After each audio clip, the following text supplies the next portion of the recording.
welcome again, and thank you for spending your Friday evening with us. We're very honored to have you here, and we're just going to kickstart this.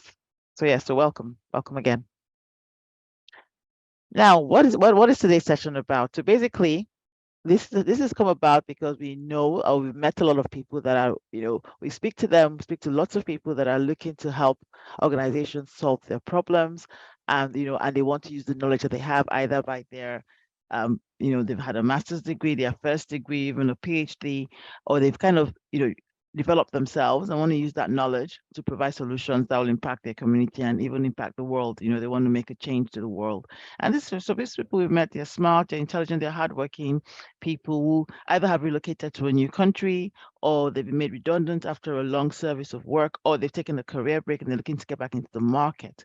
And basically they were basically, these are high achievers, and they've basically led teams before, or helped to solve problems, and or help organizations make decisions on behalf, or on their behalf, or help them to kind of come up to with a solution that was appropriate for them. So they see themselves as being very ambitious people, right? And so but then they find out that they're not getting the jobs that they want, especially if they've relocated to a new country, so they're struggling to get into the job market.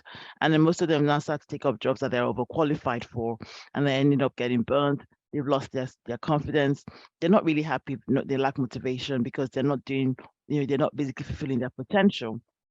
So what are some of the reasons that we discover that people settle for jobs that they are overqualified for, are basically one of the main things, usually because their CV has been poorly crafted. So they're not getting job interviews because their CV isn't selling them well. Another thing is they're unable to identify what their transferable skills and experience is. So they're not showcasing that on their CV. Some issues have cultural differences as well. So for example, in some countries it's common knowledge, or it's actually common practice, to include your picture in your CV. However, in the UK, which is where I'm based, that's a no-no. You can't put your picture on your CV. So if you're sending off your CV with pictures on it, of course, you're not going to get picked up. And again, if your structure is not in the right format that they're expecting to see it, then your CV is not going to get picked up. One other thing that has, that is causing this people to not get jobs that they're qualified for, and having to settle for on jobs that they're overqualified for, is where they have the negative bias. So a negative bias being that something on your CV has made the recruiter or the hiring manager think you can't do that job, not because you can't do it, but because your CV is showcasing maybe you have an experience in a different country. They kind of think, okay, maybe he or she can't do this job. So again, it's a negative bias that by the end of tonight, we're hoping that we can start to reduce that negative bias so that you can actually get the job of your dreams. And then the final thing is lack of networks, which is basically you move to a new country, and of course, because you're in a new country, you're not your your network, you don't really know how to do your network with the right people in your right industry, so that you can actually start to see the jobs in the hidden market. Because basically it's not every job that is 100% advertised for. There's some jobs that are basically gotten through referrals, or somebody that knows you refer to somebody, and because it's a referral, your chances of getting that job is a lot higher than if it was you just applying on your own. So those are some of the issues that we found. Can anybody identify with this, with any of this? If you can put that in the chat, let me know.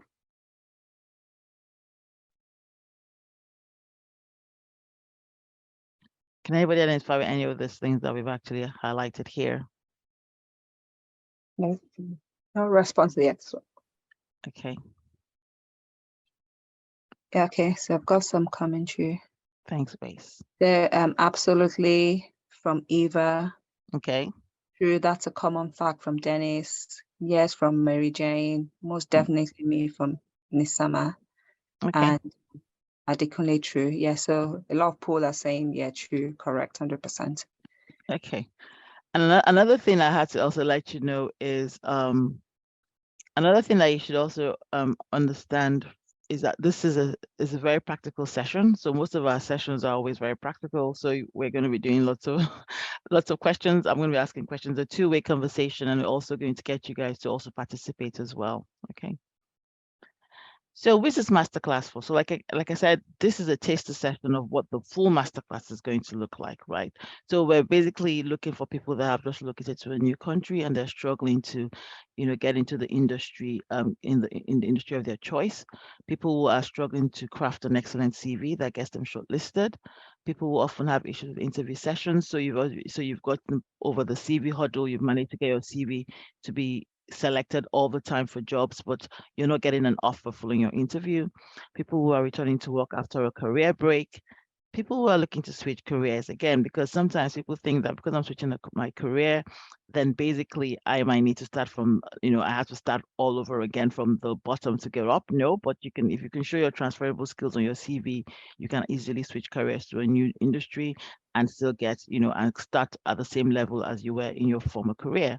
And also people who were made redundant due to the pandemic or job cuts. We know there are lots of job cuts that are happening right now. So some people have been working long service in a company and are finding themselves now having to start to rewrite their CVs or go for interviews that they haven't done in a long time. So these are the people that we're looking to help with this masterclass.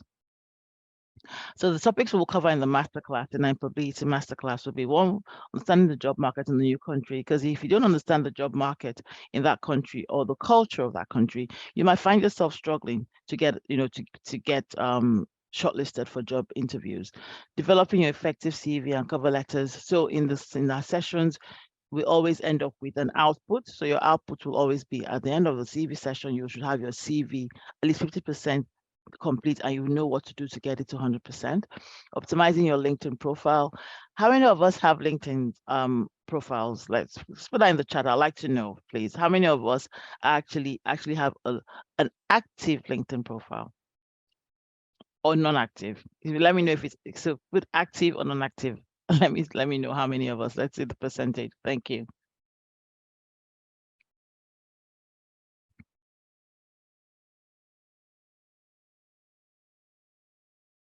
Okay, so Grace, are they having active or non-active? Okay, sorry, I didn't know I was on mute again. So we've got quite a high percentage on active. Most have come true. Oh, just Okay, one non-active, okay. semi-active. But we've got about two. So the higher percentage about from the response, more than 80% active. Fantastic. So all of you that have an active LinkedIn profile, you're very well done, because LinkedIn, there are lots. First of all, LinkedIn it's another job board that if you know how to if you know how to use effectively, you would definitely know how to get jobs for yourselves, right? Okay. So navigating workplace culture and norms is another thing that we'll be looking at in the masterclass, because the way people work, or the way people the culture is very different in different organizations in different countries. So again, some things we'll be teaching in our masterclass to teach you how to not only navigate the workplace culture, but also to understand how to get yourself visible. So when you get that job, how do you even make yourself visible and make yourself valuable to that company, where you're always being recognized, and where you're always shown as somebody that adds value, and where you're always promoted. Okay. Then we'll also teach you how to develop your networking and communication skills. Networking is a big thing. If you understand how to network, you will never be out of a job. To quote me on that. And then professional development, and obviously how to ensure that you're always improving yourself. So we know how technology is always changing. Skill sets are always, you have to keep upskilling yourself if you want to be relevant in the marketplace. So we'll come up with a roadmap on how to do that. So who are we? When we Slingstone, we are basically a training and business analysis consulting company, and we're on a mission to close the digital skills gaps for ethnic minorities. Okay, and why is that? Well, I'm an ethnic minority, so that's number one. And I mean, there is a gap, and that gap is becoming huge on a daily basis. So we're really looking to close that digital skills gap, start to kind of enable the ethnic minorities have a space in the tech industry. So what we do is we offer customized training programs and consulting services covering a wide range of non-technical digital skills. Again, I'm very big on the non-technical because I've got a non-technical background, and I'll tell you about myself in a bit. So we train on things like business analysis, social media marketing, project management, product owner, data analysis, etc. Right? So the non-technical side of things, and that's because, again, when we're pitching the tech space, they make it look like you need to be a technical person, and that's not true. So we are teaching the fact that you don't have to be a coder or a programmer to get into the tech space. You can actually get into the tech space without being any of that, right? Without having any technical background. And our goal is to help ethnic minorities secure rewarding careers and contribute to a more diverse and inclusive digital workforce. Okay.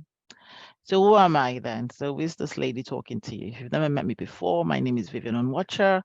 I've got over 17 years experience in the digital um, business or business and change digital transformation projects, primarily in the finance space, because like I said to you, my background is I'm a qualified accountant. I worked as an accountant for 3 or 4 years, got a bit bored actually, got tired of number crunching, and I wanted to do something different. And I love technology, so I thought I'd get into the tech space, right? So I've worked on global transformation projects across the continent, such as Asia, Europe, Africa, America. I love traveling, so the work I do also helps me to feel my traveling passion. Slingstone was founded in 2014. And the history behind us basically was I was tired of being the only ethnic minority on my project. And I work in the male dominated industry, and I was tired of being the only ethnic minority in that space. On the back of that, when I did meet other people like me or other ethnic minorities, they were blue collar workers. And there's nothing wrong with being a blue collar worker, but when I then talk to them, they're unhappy in what they're doing. They're not happy with their job. They had found themselves doing these things because they couldn't get into the corporate marketplace. They couldn't break into that. And that started bothering me, and I started trying to figure out or trying to understand, why? What's the cause of this? Because when you talk to them, they're master holders, PhD holders, so they're very intelligent people, but somehow they had not managed to get into their in the industry of their choice. And so some of them, when I started talking to them, I started praying about that, because I'm a woman of faith, and I started praying about that. And I was made to realize that, it was because they weren't applying. They didn't know how to apply their skills. They didn't know how to actually showcase what they knew on their CVs, or even when, or even at, at interview stages, they were not showcasing the value that they were bringing to the table. And so that was where we started our training company in 2014, started teaching people how to be employable, how to add value, how to showcase yourself when you get that job, how to ensure that you're always valuable in your company. I'm very passionate about career coaching. I love empowering people. I find it very rewarding when people come back to tell you thank you, when people's lives have changed. And one of the things that I'm actually very passionate about is trying to eradicate poverty one person at a time. So when I say poverty, is enabling you to get that job that pays you very well, so that financially you're stable. And in my leisure, I enjoy spending time with my family. Like I said earlier, I love traveling. So the programs that we run, some of our programs here, so these are some of it, not everything. We have something called our sidebar, which is something we run every month. It's a free session where we have somebody come on board to teach us something new, something either technology related and digital transformation related, or career related. Okay, so we've had a few sessions, and it's on our YouTube channel, where we've talked about interviewing, none on CV yet. So this would be the CV one on our YouTube channel. So we do things like that, and it's once a month. We also run masterclasses like this, free ones, and we also have our paid version. We have a business analysis accelerated program. So this was actually the program we started with Slingstone. So this is where we help people looking to transition into the business analysis space. We train them and we get them, get them up and running. We have a product owner program. We run project management programs. We help corporates train and upskill their employees. CV clinics, mentorship sessions. Those are some of the things that we run in Slingstone Business Consulting. So what's our promise to you? We'll teach you, and you will learn how to showcase your qualifications and experience effectively. And when you'll be able to get a high-paying career within as little as 90 days, even if you've always struggled to get a job in the corporate market. As long as you follow all that we teach you, you will definitely be able to get into that corporate market. I actually had somebody tell me today, so somebody rang me today to say that the steps that I had told her to follow, she followed it and she was able to bypass 2,000 applications to get shortlisted for an interview. So and that was basically following the steps on the hidden market. So we actually wrote an article about the hidden job market, and she followed the steps in the article, and she was able to bypass 2,000 applications to be able to get shortlisted. So those are the kind of things that, you know, if you follow the steps that we teach you, we are guaranteed to get results. So some of our success stories, Caroline, that's not her real name, obviously, wasn't, you know, when I met her, she had a low paying job. She's a single mother of 2 girls, very unhappy with her job at the time, because she didn't think she was doing, what she was doing was a reflection of her true potential. And it was a white collar job, but she was not well paid. She had bills, you know, she had her children to take care of as well. And she knew that she had the potential to earn a lot more than she was earning at the time. So one of the things we always go through with you, and so we have a free consultation session, is basically to understand, you know, to teach you understand what it is you need, and also to make you understand what your strengths and weaknesses are. So getting to know yourself, because if you don't know yourself, then you're obviously going to be applying to every job that comes your way, and it doesn't necessarily mean that that's the job that is right for you. All right. So once we do that, and we're trying to identify what your transferable skills are as well. So we identified her transferable skills already. She came on our program. She learned skills such as critical thinking, value proposition, communication, negotiation, you know, how to build her personal brand on LinkedIn as well. And following her program, she was able to get a job with a technology company where she was able to triple her salary, right? And she couldn't believe it at the time, but you know that, and that's what happened. Another person that another success stories of ours is Jonathan. So he came for a business analysis accelerated course program where he was looking for a way of deciding what to do. He was a footballer. He was tired of football, and he wanted to do something different. And again, so we taught him how to write his CV, and he's been helping people write their CVs on the back of that, because he saw the results and he was able to get a job a few weeks after graduating from our program as a business analyst, but he's since moved on to do something different within the ethical hacking space. So again, based on what he learned, he was able to continually develop himself and move on, and transition into a different industry. So we're going to start practicing. So this is our practice session. I'm going to show you some CVs for you to help critique, right? So you're going to be the hiring manager looking at CVs that have come onto your table and helping me to critique them. But before I do that though, when you guys think of your CVs, and please put this in the chat, what do you think your CV should be doing for you?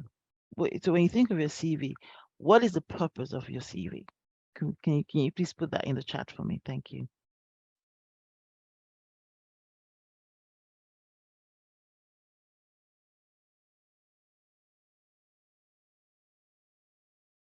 So Abiba says, selling me a sales page, market my experience by Wumi. CV should speak for you to attract the hiring manager, an extension of yourself. Your CV represents you. Your CV should make you stand out before employers. And we've got another to project you and what you can do. Okay. Summarize who you are and your skill sets as well as portray all your qualities, selling your skills and capabilities, and selling my selling point for self and abilities. Yeah, so thank you. So all right, so I like the fact I said it's selling yours. Is it say selling your skills and capabilities, right? So for you to be selling your skills and capabilities, what does that make you as a candidate? What does that make you? If your CV is selling your skills and capabilities, what does it make you as a candidate? So what are you?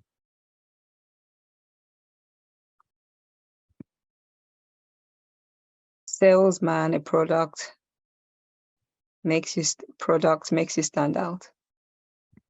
Thank you. I like that. Product. So you're a product. An asset. That's a good one. Yeah. Yes, you are. And I like that is actually a fantastic one. You are an asset, because some people. So when you're job seeking or looking for a job, because you're in that low place, you don't see the value you carry, right? You feel that I really need these people need to help me, but you're also looking to help them. So you're an asset to them. You are an asset to them. Yeah, that's actually one word to sum everything up. You're an asset and you're a product. So you see yourself as a product. And of course, if you don't market yourself in the right way, so I mean, the reason why Apple and the likes are still in the market and still, very much sought after product is because of the way they do their marketing, right? They market it in such a way that you decide that, oh, I really need this thing. I really want it. So you need to see your CV as your marketing tool. Somebody said yes last night in our session last night, as a billboard, right? Selling what you're going to bring to the organization, selling your value to them. Okay. So I'm going to stop sharing and I'm going to start sharing. The next thing I'm going to share will be a CV that I need your help critiquing with me. All right.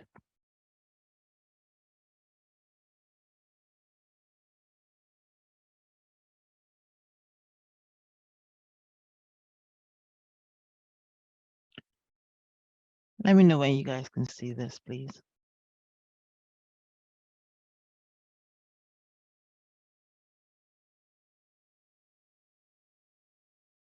Can you all see my screen?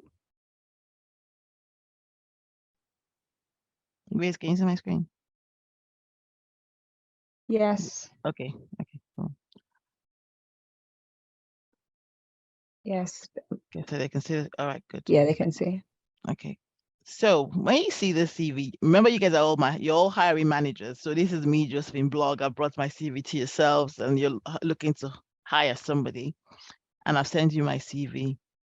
What was your first reaction when you see this on your desk as a hiring manager?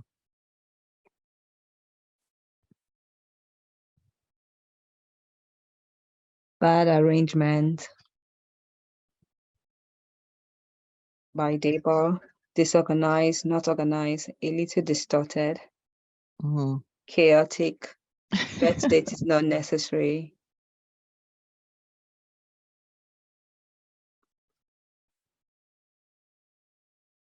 Okay. Anything else? Unorganized candidate, your birth date is not necessary. Yeah, so that's what we have for now. Okay. Not well detailed. Not well detailed. So as a hiring manager though, if you see the CV, what Ambiguous. would you do then? If this CV landed on your desk amongst other CVs, what will be your first reaction when you see this? Trash it, straight in the bin, straight in the trash. Move to the next, set it aside. Trash can. Yeah. I'm happy you're seeing this because the whole idea with this session is for you to start to when we start to talk through the CV, start to think about how can I improve my CV, right? Because you guys are now putting the hat of a hiring manager, and imagine the poor person that is going through multiple loads of CVs and one of them is this. Of course, they have their day job and they're having to go through CVs, so you need to make their job easier for them to select you. Now, this is just going to go truly, like you said, it's going to be in the trash can. That's it. There's no point. Next, on to the next. Okay. All right. So looking at this, yes. So the date of birth is necessary. I'm happy somebody picked that out. Now that email inquiries, I mean, if you're a company, at least use your personal email with a name dot something as opposed to inquiries, because I mean, I wouldn't want to be sending an email thinking it might just end up in a black hole, right? If I was looking to shortlist you. But we go to the executive profile now. What is it telling you when you look at the executive profile? What is it telling you? Is it telling you, I mean, tell me, what do you get from this? Just looking at this. Personal coaching, self-development, multitasking. What is it telling you? Those are skills. They look more like skills than a profile. One said he's bragging. I like this one, generic profile. Quite generic. It's not telling me anything about the applicant. I love that. Someone says it's not telling me anything about the applicant. Yeah. I love the fact that I love that answer. It's not telling you anything about the applicant because believe it or not, your CV should be speaking for you. Your CV is the first thing that the recruiters are meeting before they meet you personally, right? So your CV should be speaking for you. Now, this is just a bunch of keywords. So, when we hear the keywords, and then we just think, oh, we're just going to scatter it around my CV. When they see it, then they're going to think I know it, or, this isn't telling me anything. It's not telling, I don't know who this person is. I mean, okay, let's just say that we have even been forgiven, and let's bypass the fact that it's disorganized. Let's just try and understand the person that we're trying to hire here. This isn't telling us anything, okay? So, and it's just a bunch of words, really. So they've come up here and they've done the same thing for their skill highlights, right? Okay, we go to their experience now again. What are you getting from this? What is the experience telling you?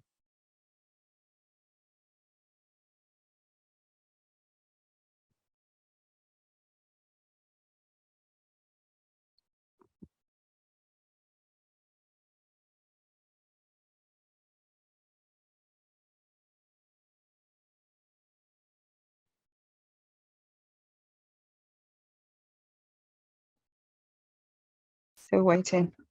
Okay. Disorganized, there's no accomplishment, no achievement. They're not in bullet points. Okay, so no, I like the fact that you're saying no achievements, not in bullet points, because again, remember, you're trying to make it easier for your hiring manager to read your CV and therefore shortlist you. Okay, so there's no achievement. You're right. So a lot of people write their CVs using their job description, right? And that doesn't really tell you much. So you want to be able to highlight what you achieved in your role, right? How you actually carried out that role and what your achievements were. So this isn't showcasing that at all. And then when we go into the education part, we talked about negative bias, right? Now, if you're university, so if you're Harvard University, please, if that's where you went to university, by all means, shout it out. If you went to Oxford, Cambridge, the Red Bricks University, by all means, shout it out. Pan-Atlantic University, Lagos, I'm sure it's a good university. It's nothing, there's nothing wrong with that. But the bottom line is that as a recruiter or as a recruiting manager, once they see Lagos, Nigeria, they might just think, oh, they don't have the experience we want. So that's where the negative bias starts to play in. Okay. So if you know that you know how we said we're trying to reduce that, right? So to reduce that, you can just put your degree. So social sector management, put the year you achieved that if you wanted to put that there. You don't necessarily need to put this, right? And even if you wanted to put the Pan-Atlantic University, you can take out the last two of Lagos, Nigeria. Okay, so that you don't start to suffer that negative bias we talked about, because it's an unconscious bias, but it is there. All right. And then when we go to here, so we have this professional qualification societies. Now, again, when you see this, what do you think? We've seen the special assistant to the speaker. What do you think when you see this?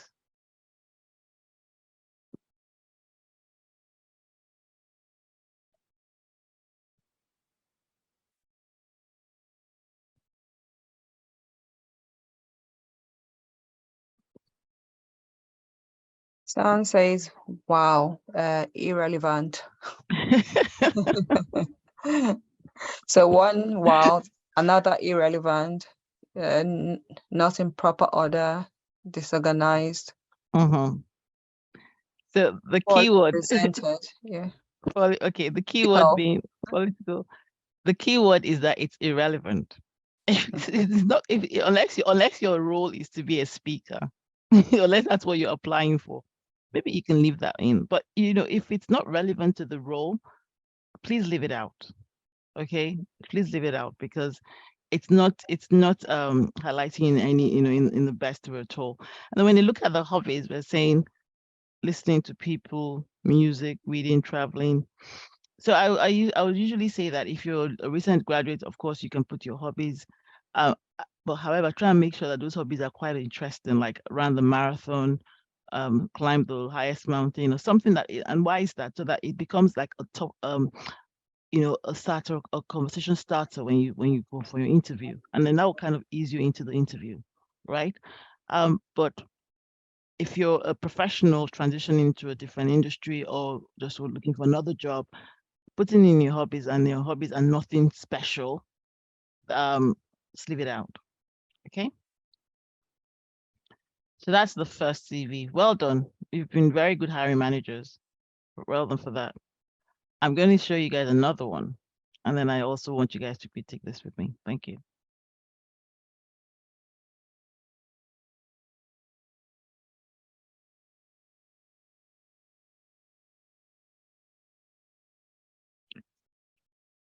Okay, let me know when you can see my screen.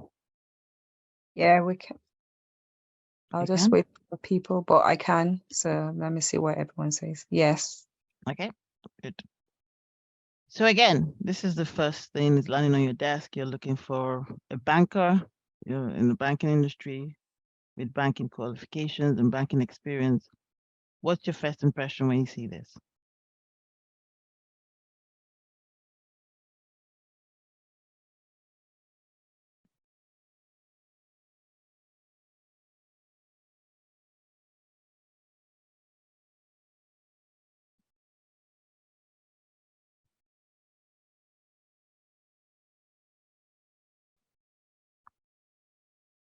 Any takers yet?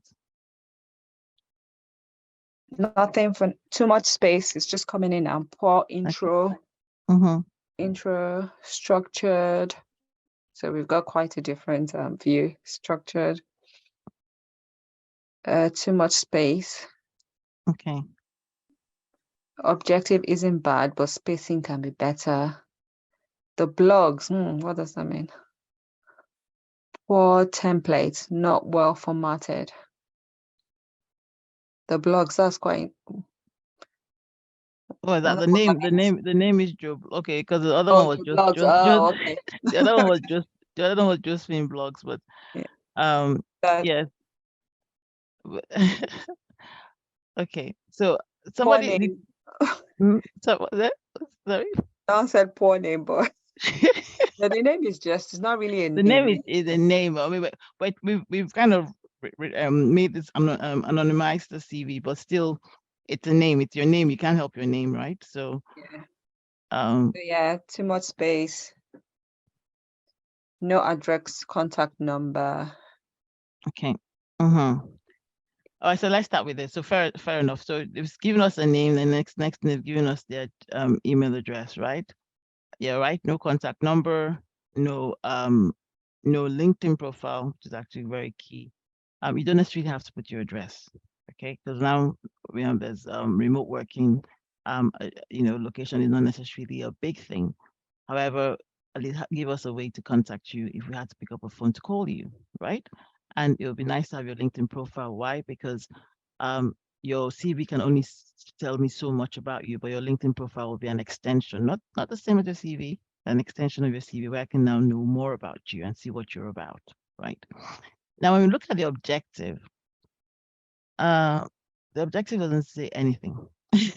Again, remember what we're saying, that your CV should be selling you. So did somebody say that they actually did somebody say they liked it was structured, or what did they say? So we have a question. Uh-huh. What if you don't have a LinkedIn profile? Go get one. That's the simple truth. If you don't have a LinkedIn profile, go get one. Why is that? Because if we had a CV in front of me and I was going to check out that person, if I had two CVs, I was looking at 3 CVs, and one had a LinkedIn profile and one didn't, what do you think I'll go with first? Because remember, we are not sending your pictures in your CV, but your LinkedIn profile should have a picture of you and will give me a feel of who you are, and and your based on your profile, if it's well optimized, will tell me more about you. Okay. Says there's a question again. What about Okay. Indeed? What about what? Indeed. I don't know what. Indeed is a job board. Yeah, Indeed is a job. Indeed is a job board. It's where Mm. you don't have a profile on Indeed. You go in there to look at jobs and then you apply for jobs there. Right? So Yeah, thanks. I said thanks, noted. all right, okay, good. All right. So this objective isn't telling me much.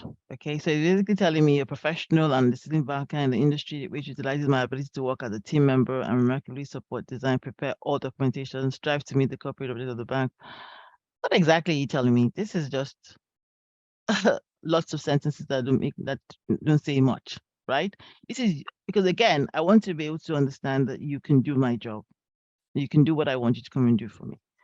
Look, within this, you're telling me what you can do without really telling me anything. All right. So your objective should be selling your experience, should be selling your solution. Remember, you have value, you're bringing value to the organization, you're a solution provider.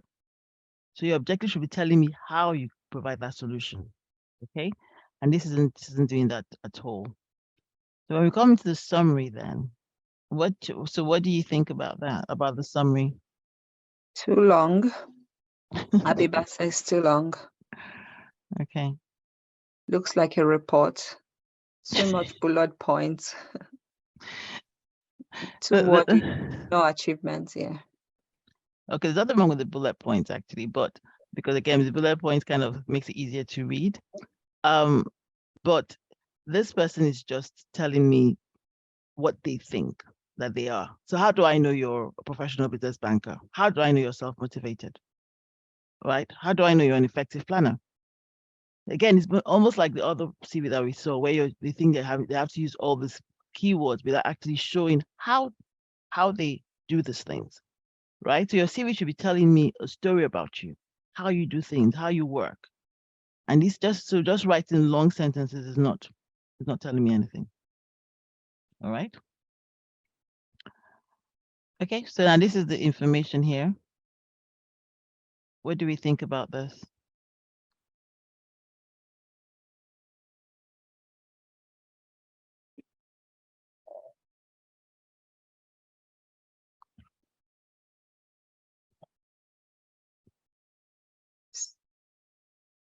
So we've got unnecessary, negative bias, date of birth not necessary. The first three items are not needed. Okay. Too detailed, negative bias. Poor arrangement. I'm happy we're using the word negative bias now. Good. Let's start to think about how we're enabling that negative bias, right?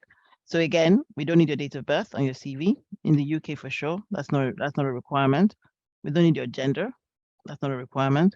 We don't need your state of origin. That's not a requirement. And sometimes when people put driving license or put British citizen in lieu, or that's not required. That's not required on your CV. Okay. Again, so think about how you're selling yourself, right? Back to negative bias, yes. So just simply putting your MBA accounting and finance, is good enough. You don't have to put the whole Lagos State University of Technology thing. What else? Again, this is not, if you're a professional, if you're a recent graduate, that's fine. Maybe you need to put in your SSC, WAEC, or GCSEs and A levels. But if you've been in the profession for a while, your WAEC education is not a requirement. Okay. And then so now let's look at the training. This is another interesting one. What do you think about that? Is it possible to take a quick question? Oh, sure, of course. There's a question here from Kike. It says, sorry to take us back, but is LinkedIn relevant to every profession, like medical and medical support roles? So there are doctors on LinkedIn. Okay.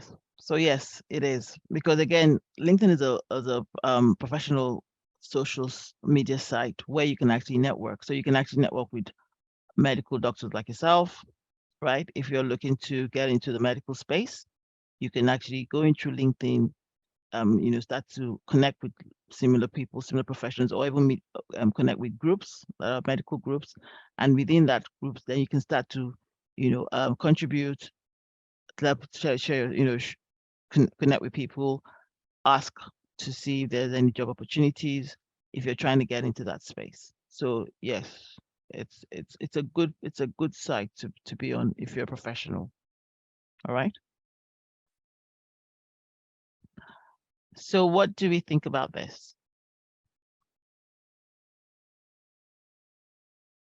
Poor formatting. The trainings are not properly arranged.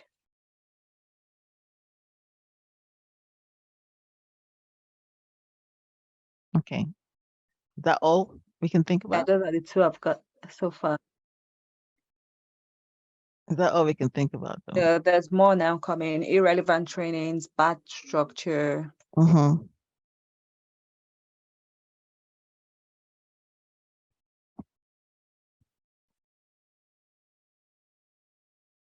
Yeah, so those are the four that's come through now. All right. Okay. So irrelevant training again. Yes, it's back to saying, you know how we said earlier on, if it's not relevant to the job, then there's no point putting it on there. So if your role is for credit management or risk management role, of course, please put the training on there. But if but to be putting personal mastery, emotional intelligence, I guess is a good training to have across board. But you have to be, again, just think about your training, and if it's relevant, then of course it should be it should be put in a nicer way. Think about the font you're using. Think about the person that's going to be reading that CV, right?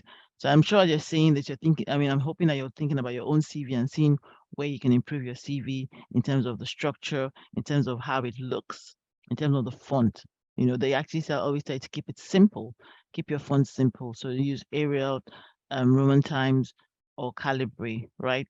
Again, because the truth is that your CV, especially if you're in the UK, most of the time your CV is going to go through what we call an applicant tracking system, and that's a software.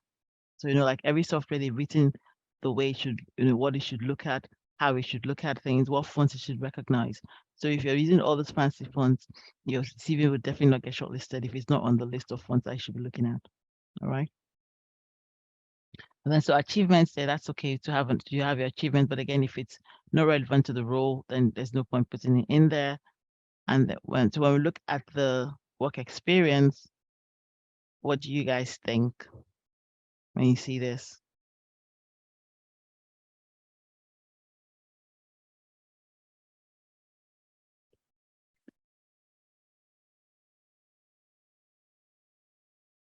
Looks like jargons.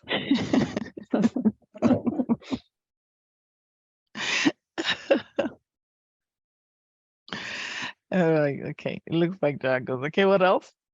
And your name, this is a question. Maybe we'll take questions later. Okay. Mm-hmm. As long as you can go back to see the question, that's fine. I'm trying to capture. So it's not achievement focused, not properly structured, and not stating achievement in proper terms. Okay. So yeah, so it's not this is basically, for me, this is again going back to your job description and just listing what they wrote on your JD, right? You're not telling me how you've done that job, what you did, what you achieved. You're not giving me metrics, how you've improved that organization. Remember how you helped the organization you're in, how you help them solve their problem. That's just always think about that you're a solution provider. So how did you help? How did your CV showcasing the fact that you can actually solve the problem that they have? All right. So yeah, that's it. So thank you all for um for being your good hiring managers and for critiquing the CV with me. So what have you taken from these two CVs that we've seen so far? What are your highlights or your aha moments that you've taken from there? You just put that in the chat. Thank you.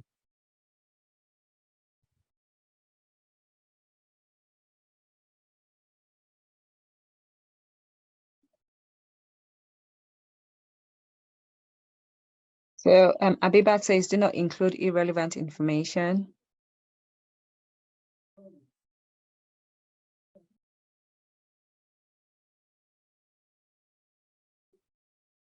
Okay, that's correct. Thank you.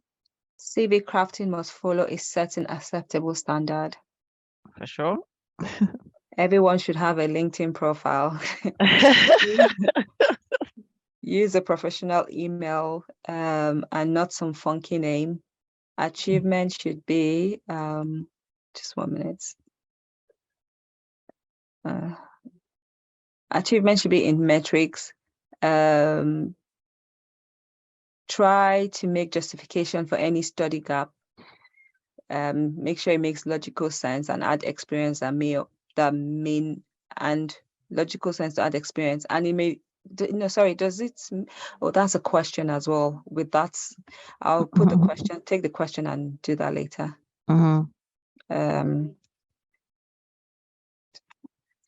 So it says fund structure, the right information is key. So yeah. Quantify your achievements, avoid introducing items that would trigger negative bias.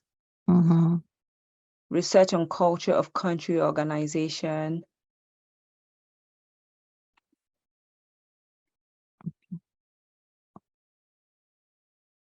Yes, I've got some questions as well coming through, but I'll just pick them up for now. Okay, we'll pick them up after. Okay, Yeah. thank you. Thanks, Grace. Try Thank to you. avoid unfavorable profiling and bias. Yeah, so yeah, highlight your achievements at each job and not just your description. State achievements and why you are the best for the role.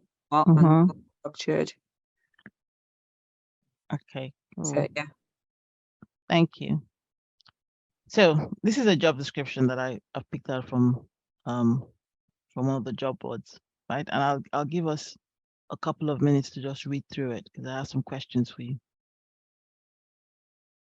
And don't say, oh, I'm not a PMO analyst. It doesn't matter. Just read it, and then I'll ask the question. The questions are generic, but it's just to start to showcase how you see a JD when you look at your job description. What do you think? Okay, so when you see your job description, what do what comes to mind so for all of you that are job hunting, when you get a job description, what is the first thing that you think of when you see it? Identify keywords. Okay, good. You identify keyword. Do I fit in the job role? My relevant experience and skill, technical skills and soft skills, understand the role and the required skills, keywords, and if I have the skills needed for the job, the expectations from the right candidate. Okay. Yeah. Okay, thank you. Thank you for that. So when you look at the job description, you guys, the job description is actually telling you the problem the company is facing. That's them publicly telling you their problem. So remember how we said that your CV should be showing that you're a solution provider. The job description is telling you what the problem is. Okay, so yes, you identify the keywords. That's all good. Ensure that the keywords that they're looking for, that are showcased in the job description, you also have them in your CV. But again, remember, don't just throw in the words. You saw the CV where the keywords are just being put in comments. No, that's not what we want to see. We want to see you using those keywords in a sentence to show that you know how to provide the solution. Okay. So this guy's telling you they are currently recruiting for a PMO analyst on a 12-month fixed-term contract, and they've told you where it's going to be based. Now, this is where they start to tell you what their problem is. The Program Management Office, which is a PMO, is a new established function. So this is new, and it's quickly becoming a fundamental way in which they're delivering not just change initiatives into the business, but also the operational activities. So again, when I'm reading this, I'm thinking, all right, fair enough. This role is a key role for them. This is a new role. So they must obviously be having loads of change initiatives, and they need somebody to come and help manage that. Right. So I start to think, okay, where have I done that before? How have I done that before? How can I help them? How can I solve this problem for them? Right. And it's basically saying this role will play a key part in supporting the PMO manager and PMO by supporting with activities such as budget management, project tracking, planning, reporting, and risk management on a number of work streams or projects. So they have multiple projects going on, right? So that means that I'm going to be working on multiple projects, helping them to manage their budgets, to track the project, to plan, to report risks, etc. Right? So as I'm writing my CV, I'm ensuring that I'm showcasing where I've used the skill sets. Okay. And then they're telling me what the ideal candidate must have. So they must show that they have experience supporting the PMO or project team extensively, ideally within the period of business change or transformation. I must have a comprehensive understanding of project stages, management techniques, and tools. right? So they'll also be an excellent user of Microsoft packages, within Outlook, Word, Excel, etc. So again, when I'm showcasing my skills, when I'm showcasing my experience, I'm ensuring that I'm showing them how I use Excel to produce a budget for a project or for a team I worked for, or how I'd had to produce documentation using PowerPoint to present back to senior management, showcasing that. So not just putting it in the Word, Excel. How have I used it? How have I used it to actually solve a problem? Right? So an important part of the role will be to work with stakeholders across the business and team. So excellent communication skills and the passion for working as part of a team is essential. And then make sure your CV is showing team working all over the place, how you're a team player, how you work with people. Okay. And of course, if you want to apply, then they've told you how to apply. Send your CV and your covering letter. All right. So you guys begin to get the picture when you see your job description, how you start to break things down. Somebody said it was daunting. No, it shouldn't be daunting to you. Just look at it as a problem that they have and then start to think about how can I help them solve this problem? How can I showcase that I've helped somebody in the past, my current company where I'm working for, or where I'm working at the moment, solve the same or similar problem? Okay. Now, you don't have to have 100% all the skills they want. Sometimes just showcasing you have 50% and that you're quick to learn is good enough. Okay, so I'm going to throw a challenge to you guys. And the best, so Grace, you're going to be the judge on this. You and Edima. The best answer will get 30 minutes free coaching with me, right? Okay. So I'm going to ask you guys to write me. So they want excellent communication skills. So pretend that you're writing this on your CV, how you showcase that you have excellent communication skills on a bullet point format. Put that in the chat. The best person, the best answer chosen by Grace and Edima will win a 30 minutes session with me. So Grace would tell me how it's the best, and then Edima would concur or maybe not agree. Last night he concurred, so let's see. Maybe tonight he might decide not to agree with somebody else. So I'll give you guys a couple of minutes to put that for me in the. How long? Because we have to close, but we can't wait. Yeah, so I'm saying I'm giving you guys a couple of minutes, 2 minutes. So okay, actually yesterday, no, last night I gave them 5. Okay, let me be fair. Let me give you guys 5 minutes. Could you take that again? Kunle said he didn't get So Kunle, so basically one of the skills they want here is to have excellent communication skills. And communication skills is a generic skill. Everybody should have that, right? So forget about the JD. So showcase to me how you've actually used your excellent communication skills on your CV. So I want to see that skills coming through on your CV in a bullet style format. So it's as one of your responsibilities at work, you obviously have to communicate excellently, right? So I would like to see how you're showcasing that on your CV. Yeah, in a bullet style format. Does that make sense? Yes, no? Yes. Okay, thank you. So I'm giving you guys 5 minutes. So it's 7 o'clock right now, 7:05, we'll close it. And then we'll select. Thank you. Sorry, you don't have, if you finished before the 5 minutes, you could start dropping it. So we'll start picking them up. Oh, yes, start dropping it in the chat. In the chat, yeah. All right, time up now. Okay, Grace, have you been reading through it? I have. I'm trying to make it really big. Can I make this big? Yeah, but I have been reading through them.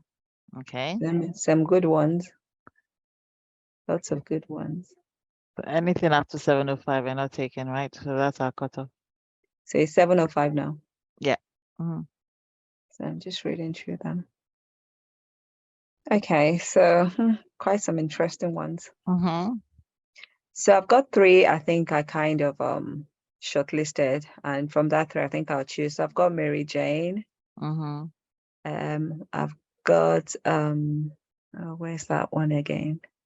I've got Olusegun Faboya. Sorry if I pronounced that wrongly. And the last one, and what's this? Victor Ayebayo. I think I'll go for. Let me see Mary Jane's again. Okay, so I think I'll go for trying to find that one again, the name. Who, Mary Jane? No, not Mary Jane. The second one I said, Olusegun Faboya. So I think, yes, I've looked at Olusegun's own. Now, Olusegun and some other guy seem to have said the same thing. Oh, is it? Okay. Hold on, I just seen that, and I'm like, So okay. Olusegun collaborated with department heads to gather and analyze data. I think what he did was he put one first and then he's added more Oh, content. okay, he went and added more content behind. All right, so it's Yes, the same. that's Oh, it's the why I've same. Oh, it's the chosen same it. person. You're right. You're right. It's Yes, the same yes, it's the person. same Yeah. person. So yeah. Okay. Okay. And I think the reason why I picked that, he didn't just show how he communicated, he also gave us a result as well. Yes. So that's my reason behind picking him. Thank you. So yes. Okay. So because I was like, oh, that's really the same thing. All right, fair enough. Yeah. Um. So okay, Olusegun, congratulations. Well done. And then the other two. So why did you pick the other two? Because Mary Jane. What did Mary Jane say?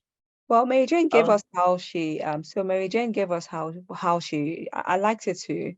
Um how she used her communication skills to help, solve some problems, even in our projects. So I think I like that, but I think I just like the the way we could quantify Olusegun's on compared to Yeah. Mary Jane. That's all that. Yeah, that's just the difference. Yeah. Thank you. Edima, do you agree?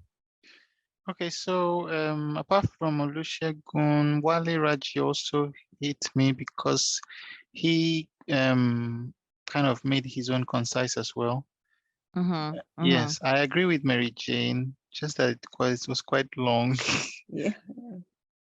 So Olusegun. I like the first one. Yeah. So I guess Yes, the first the first Olusegun's the first one, one was succinct. Was really, Yeah.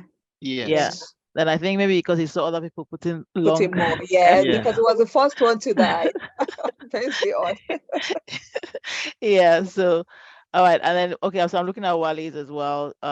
Collaborator with cross-functional teams. So you're telling me the kind of people you're collaborating with to develop and implement effective communication strategies. Yes, conduct client meetings and presentations. Yeah. So, yeah. So, well, Olusegun, congratulations. Wale, that's equally another good one.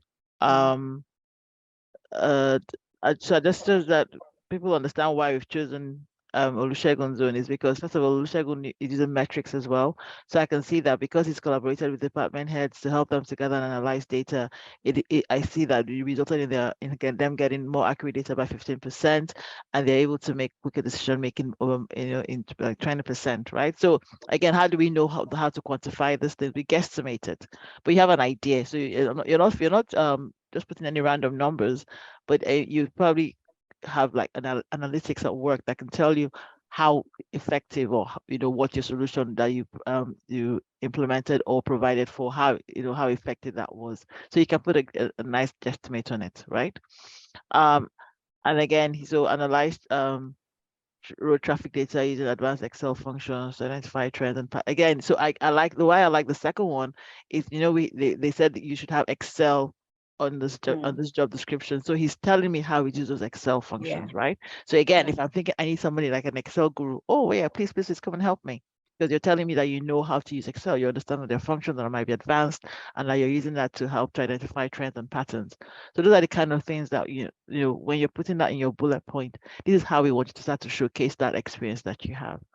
All right. Does that make sense?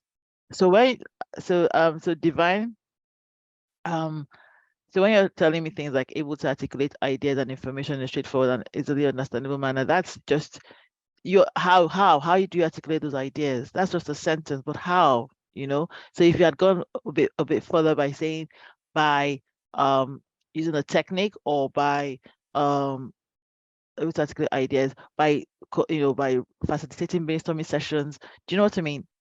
And using mind maps to kind of capture those things, then I know I can understand the experience you're bringing to the table. Does that make sense? So just telling me able to articulate ideas isn't really telling me much. Okay. All right then. Thank you. Hope you found that exercise worthwhile. So Olusegun, right? Who won this again? I just want to make sure. Olusegun Faboya. Okay, Olusegun, are you on LinkedIn? Because if you're on LinkedIn, can you connect with me? And then I'll send you my calendar link for you to book a session with me. Okay. Um, Edema, can you please put my LinkedIn profile on there so that he can connect with me? Thank you. Sure, I'll do that. Thanks.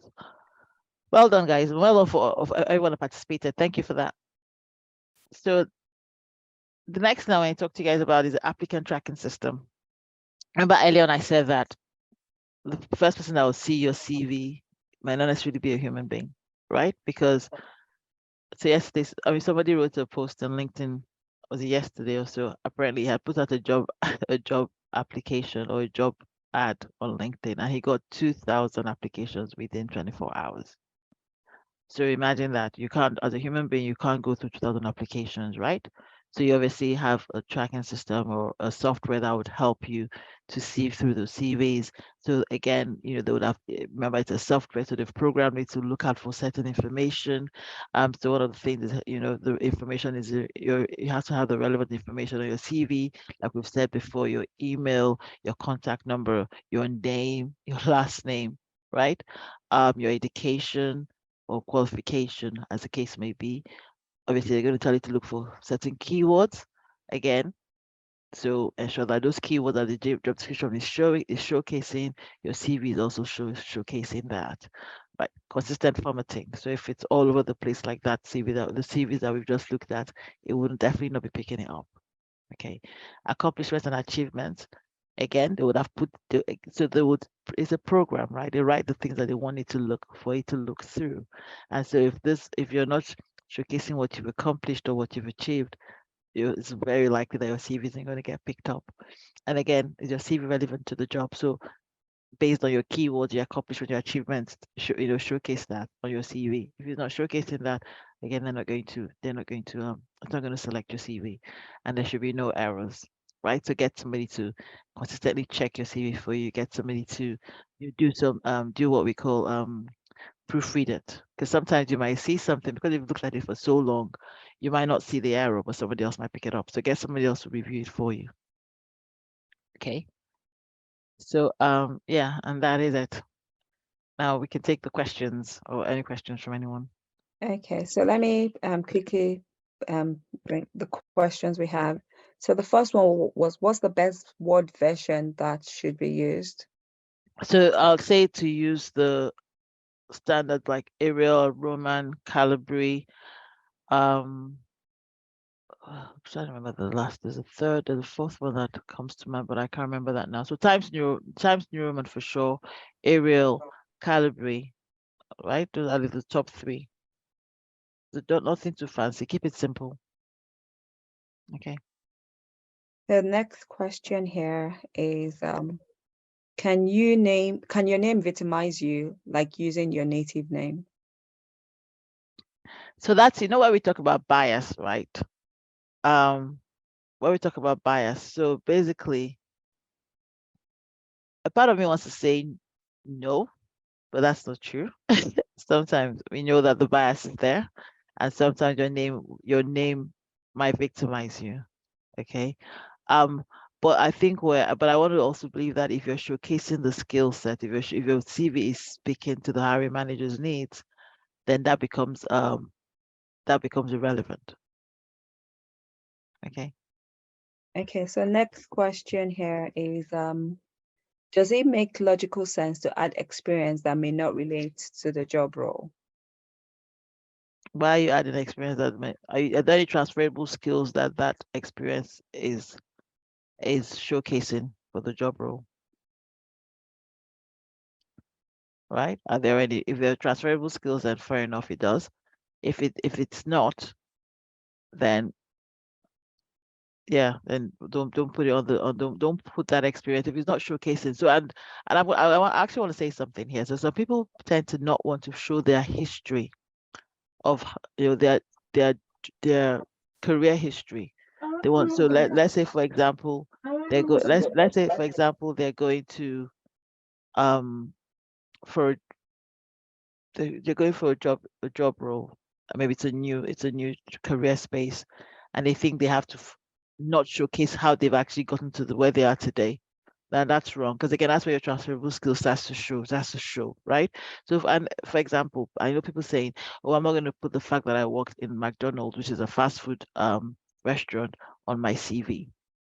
Then what you're missing, the fact is that in that McDonald's, you actually were you were honing on your communication skills, you're honing on working under pressure, you're honing on multitasking, you're honing on working as a team, right? Those are transferable skills that you can showcase. Okay, so don't discard those kind of skills. And I'm saying, so if those skills are transferable, by all means, please show it on your CV. Okay, I hope that answers your question.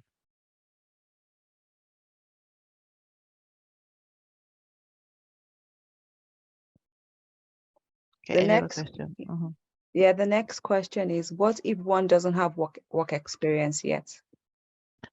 So if you don't have work experience yet, and you're, say, a recent graduate, for example, you must have done some thesis, you might have done some presentation in school, showcase that. So again, one of the things we teach in our in our employability masterclass is the different types of CVs, right? So for a recent graduate, you use a functional CV showcasing the skills that you picked up in university, doing when writing the thesis, writing presentations, doing research and things like that. So that's how you start to highlight those skills, right? So you do have skills. It's just how are you showcasing it? Okay. Okay. Next question is, how do you portray your accomplishments? So I think that was a former question. I don't know if you've already answered that during the session. So we've answered that during the session. We've shown Yeah. by the communication, by showcasing the communication challenge as well. That's how you start to show your accomplishment, right? And I think this is also similar to one you've answered as well. What if you're just starting as a volunteer somewhere to gain experience? Yes, and then so you're gaining experience. Don't discard the volunteering as well. So that's you gaining experience. Some people have used the their volunteering experience to get their either get the role in that volunteering organization or to get their next role. So use that, showcase that. Okay, but again, when you're volunteering, ensure that you're adding value. All right. So one of the things I find is that also people want to be spoon fed, as to be told what to do, as opposed to go out there, figure things out and provide solutions. Right. So this is one of the things we teach as well. How do you actually go out there to showcase the value you're bringing to the table, as opposed to being spoon fed? Okay, I've got this one. It's a long question. I'll see if I can try and summarize it. It says, so if you're trying to pass a required UK exam and you're applying for a lesser role or like a junior role in your field, but you get a feedback that you're not shortlisted because of experience, what can you do to get these roles while waiting to get the necessary qualification? All right, so so again, maybe your CV might be showing that you're overqualified. And so what the hiring managers might be concerned is that you're not going to stay, right? And so if you're sending your CV through and because I see some CVs and I see PhD, MBA, and those are all good achievements, don't get me wrong. But try also, again, by understanding the culture where or the organization or the culture of where you've moved to. So for example, here in England, it's more about your skills than your MBA or PhD, right? So maybe you need to tone that down a bit and just show that you have the skills for that role. Because if you're showing me you have an MBA or a PhD and you're applying for a role that, like you said, you're overqualified for, I might just think that, okay, this is just a stopgap for you. Okay. So try not to show that. All right. Okay, the next question is, how many months or years is considered a significant career gap? So there's no real answer to that. Or there's no accurate answer to that, because everybody's circumstances is different. What you just need to showcase is during that career gap. So don't have any gaps.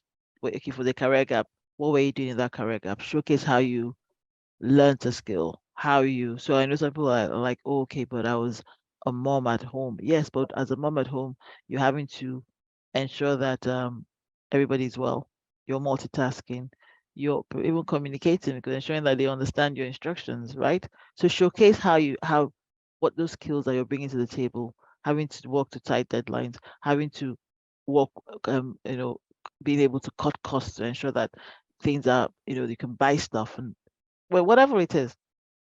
So just try and showcase that as well, but do not hide that, because the gaps are the one, nobody's going to be calling to understand why there are gaps in your CV. Just indicate that there was a career gap and what you did while you were taking that gap. Okay. Next question. So if you're working in an entirely unrelated role while waiting to get the required license to practice, is that considered as a significant career gap with adverse consequences? No, if we're working on again, it's always the transferable skills, right? Every role you take on, you're going to be able to showcase your transferable skills. So it's not I don't think it should have any adverse consequences because you were working, and you can also always say that in your job in your job application was, it was a part-time. You make it a part-time job because you were studying. Okay, so that should not significantly affect you. Okay. Next question is, how far back in time must your experience go? So it all depends. Again, it depends on how much experience you have. So what I tend to do for mine, for example, on my CV is I would, like, a number of years, I'll punch everything. Let's say it was a similar role I was doing. So like I'll probably put from maybe 2001 to 2005, worked in capacity as a financial accountant within various industries. I just summarize that. Especially I'm not applying for an accounting role. If I'm applying for an accounting role, the fact that I already showcased my recent skill set should kind of cover for my previous skill set, if you see what I mean. So yeah. So if it depends on how long you've been working for, to start summarizing them, again, because that can also give away your age. So you have to be careful, right? So just put like a time bracket and say this is what you did in that time bracket, if you feel like you need to showcase that. All right. Okay. So the next question, must we tailor our CV to every job description?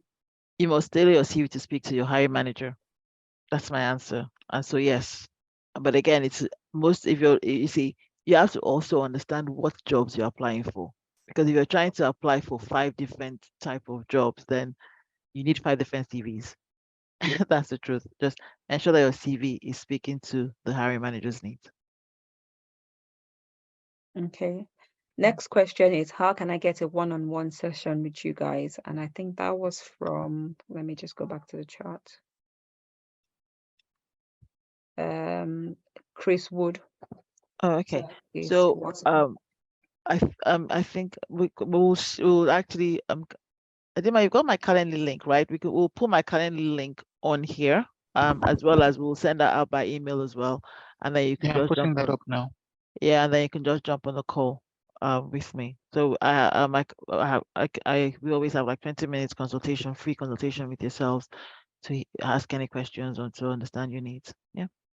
I think this is a similar question as well that you answered. So it says transitioning from engineering to tech cybersecurity. So can you bridge the gap based on transitioning? So I think you've answered that already. Yes, you can. So you're transitioning from automobile engineering to tech. Yes, again, you have transferable skills. You do.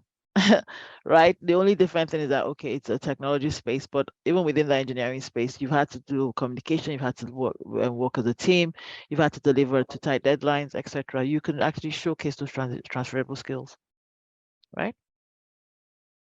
Yeah, there's a similar question as well. Again, fresh graduates doing some certification but no experience. How would you make them know your transferable skills? So I answered that already, right? Yeah, So yeah. when you were doing your thesis, when you were doing your um coursework, those skills, some of the things you had to do was do some research. You had to communicate that back, present that back to your lecturers.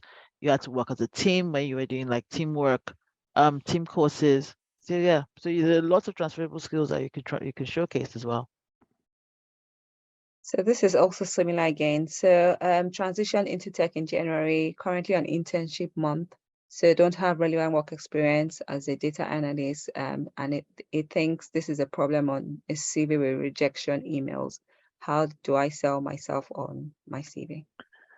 Come to Employability Masterclass and you'll see how to sell yourself. That's not a problem. You're not showcasing your skills. That's why. Yeah, the next one is, how do we get the recordings for the meeting? And she says, can you send it to my email? I don't think we can do. No, we don't do that. No, we said earlier on that we're going to put this on our YouTube channel. Once it's come up on our YouTube channel, you get an email with the link so you can go watch it.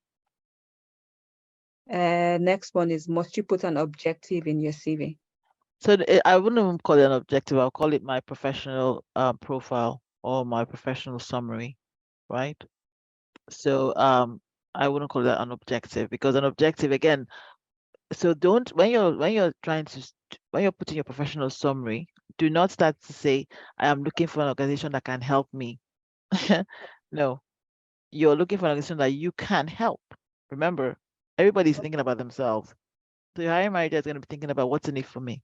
No, so because when I see people sending me CVs and they're saying, I'm looking for a company that will help me become a better data analyst, or just as an example, I don't want, I don't have that kind of time. I'm looking for someone that can come and help me with the data analysis skills, come, ensure that our data is clean, ensure that our data, we can use our data to make decisions, etc. So be very careful when you're writing an objective on your CV. How are you putting that through? Or how are you putting that across? Okay, it should be how I can add value to your organization, as opposed to how you guys can help me. So next one is Justina and Chidoke asking how they can book for the masterclass. I think it's on there already in the chat, how you can book for a masterclass. Oh, so the masterclass, I don't know if Edima has put the link. So the Yeah. landing page, that's different. So how can they book So for a masterclass? Edima, have you put the link on there? Okay, yeah, he has. He just put the link there. So yeah, so you can book that, and we'll also send the link out by email as well. So right now we have an early bird offer on the masterclass for £499. That's going to go up next week to £699.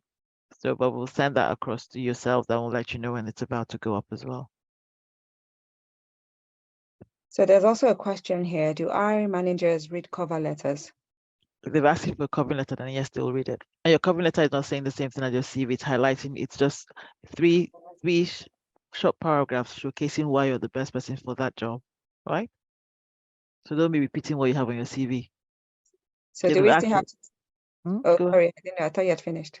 No, I didn't hear that. Grace, go on. No, I thought I was going to ask, we still got some more questions. Do we still have time? It's 7:30, I don't know. 7:30, okay, we'll give it a couple of minutes and then. Edima, can you tell them our YouTube channel, please?